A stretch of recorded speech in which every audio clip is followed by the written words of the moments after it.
To excellence classes. हम लोग एक अच्छा सीरीज और बोल सकते हैं कि बेहतरीन सीरीज लेकर आ रहे हैं यूपीएसआई के लिए, जिसका डिमांड अभी हम लोगों के पास बहुत सारे रिक्वेस्ट आए थे कि यूपीएसआई में जो लॉ का सिलेबस है हम लोग उसको भी कवर अप करें, और उसके साथ साथ हम लोग लॉजिकल जितने भी लॉ के रिलेटेड अवेयरनेस है और रीजनिंग है उसको भी हम लोग कवर अप करेंगे। उसके साथ साथ हम लोग बीपीएससी का भी सीरीज लेकर आ रहे हैं, और जिसमें एलएसडब्ल्यू हम लोग पढ़ाएंगे, और जो इंडियन पॉलिटी का जो एम लक्ष्मीकांत है उसका भी हम लोग एक साथ सीरीज लेकर आ रहे हैं। तो अभी हम लोग यूपीएसआई का लॉ सिलेबस डील करते हैं इस सीरीज में, फर्स्ट सिलेबस में, कि यूपीएसआई का जो लॉ सिलेबस है वो 30 मार्क्स का सिलेबस है, और ये 30 मार्क्स डिसाइड करेंगे कि आपका सिलेक्शन यूपीएसआई में होगा या नहीं होगा।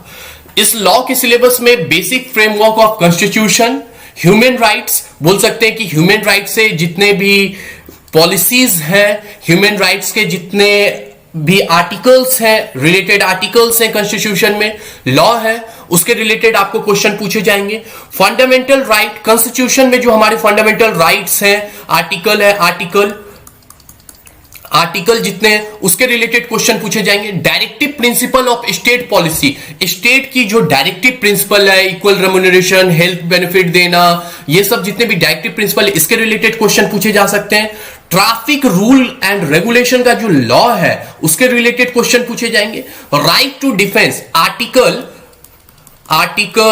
21 में राइट टू लाइफ है, इसी में राइट ऑफ डिफेंस है, लेकिन इसके साथ साथ आपको सेक्शन 96 to 106 भारतीय दंड संहिता, that's a Indian penal code, में जो भी रिलेटेड क्वेरीज है, जितने भी लॉ है, इससे पूछे जा सकते हैं कि कब आपके पास राइट टू डिफेंस है, राइट टू डिफेंस का कब इस्तेमाल करोगे, और किस किस सिचुएशन में राइट टू डिफेंस रहेगा।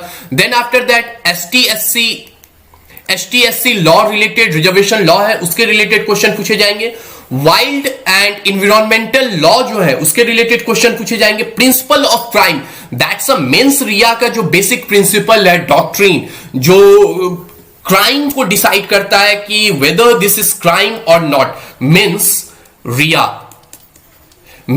का जो कॉन्सेप्ट है, मेंस रिया का जो कॉन्सेप्ट है, मेंस रिया का जो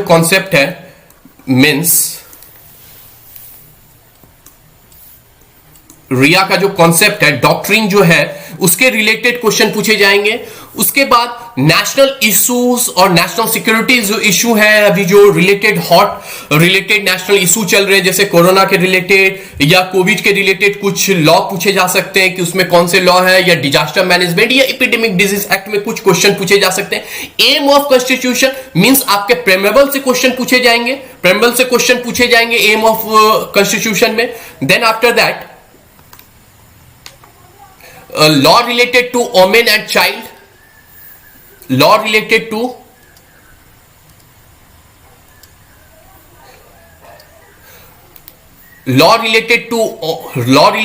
women and child, इसमें POCSO act and post act पूछे जा सकते हैं। पोस्को एक्ट मींस बाल संरक्षण एक्ट जो है 2012, और पोस्ट एक्ट 2013, इसके जो आईपीसी के जो लॉ है, जो सेक्शन डील करते हैं law related to women and child, उसको पूछे जा सकते हैं। General knowledge of related to constitution, इसमें general knowledge related to constitution में आपको बोल सकते हैं कि कॉन्स्टिट्यूशन का फ्रेमवर्क क्या है,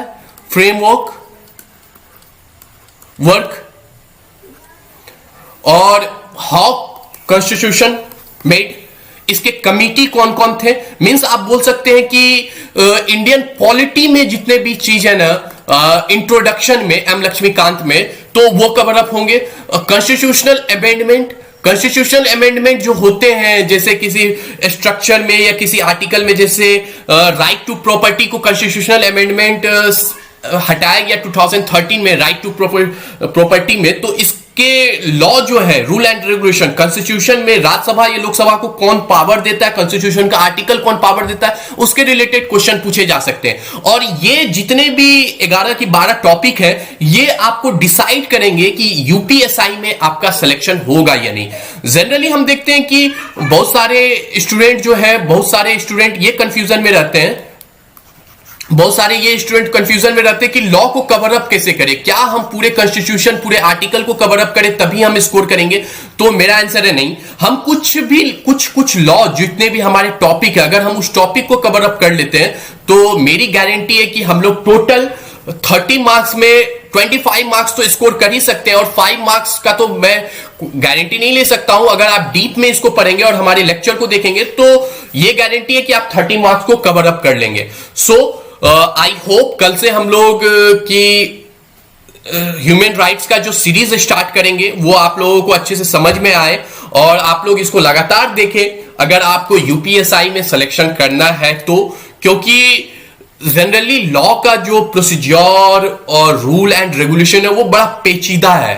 अगर आप बोले अगर आप देखते हैं तो ह्यूमन राइट्स का ही लॉ देखते हैं तो अगर हम कल अगर कवर अप करेंगे, कल हम एक नया टॉपिक कवर अप करेंगे ह्यूमन राइट्स और फंडामेंटल राइट्स। तो ह्यूमन और राइट्स एंड फंडामेंटल राइट्स जो है, वन सेकेंड,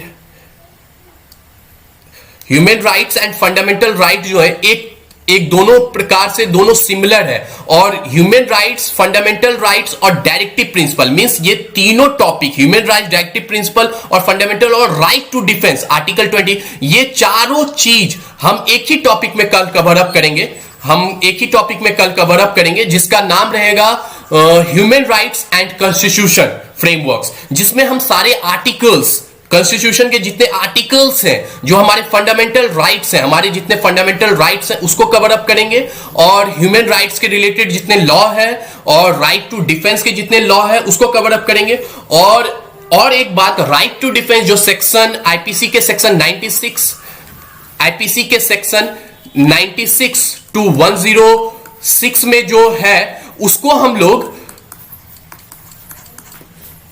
लोग का लॉ रिलेटेड सीरीज चल रहा है, लीगल अवेयरनेस का, उसमें हम लोग राइट टू डिफेंस को कवर अप करेंगे। तो हमारे एक्सीलेंस क्लासेस से बने रहने का ये फायदा है कि आपको हर चीज के लॉ रिलेटेड जितने भी रूल एंड रेगुलेशन है वो सारे कवर अप होंगे। सो बने रहिए हमारे YouTube चैनल पे और नेक्स्ट वीडियो का वेट करिए। कल हम लोग नेक्स्ट वीडियो और नेक्स्ट टॉपिक लेकर आएंगे। तब तक के लिए बाय बाय। और कोरोना के टाइम में आप लोग घर पे ही रहिए और लॉ, रूल एंड रेगुलेशन को मेंटेन करते हुए लॉकडाउन का पालन करिए और पढ़ते रहिए। Thank you everyone. Hit the bell icon, subscribe our YouTube channel.